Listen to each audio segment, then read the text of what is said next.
వ్యభిచారం చేసినప్పుడు ఏడ్చేటువంటి ఏకైక జాతి క్రైస్తవ్యం.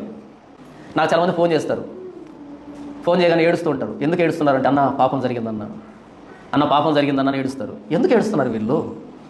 ఎందుకు అంటే ఇక్కడ సిలువ వేయబడిన ప్రభు అయిన యేసుక్రీస్తు వారు ఉన్నారు. ఆయన సహించటంలే, ఆయన ఒప్పుకోవటంలే, లోపల యుద్ధం జరుగుతూ ఉంది. అదే యేసు ప్రభువుని నమ్ముకోకముందు వ్యభిచారం అనే దాన్ని ఎలా చూస్తారు అంటే, నేను మగాడిని, నాకు చాలా టాలెంట్ ఉంది, గ్రీకు వీరుడు, మన్మధుడు అంటే జెంటిల్ మ్యాన్ అంటారనమాట. అంటే అర్థం ఏంటంటే ఎంతమందితో పోతే అంత గొప్పతనం, అంత మగతనం. కానీ యేసు ప్రభువుని నమ్ముకుంటే ఇక్కడ ఆలోచన వచ్చినా సరే ఏడుపు వచ్చేస్తుంది, అయ్యో అని. ఆలోచన వచ్చినా సరే మనం సహించలేము.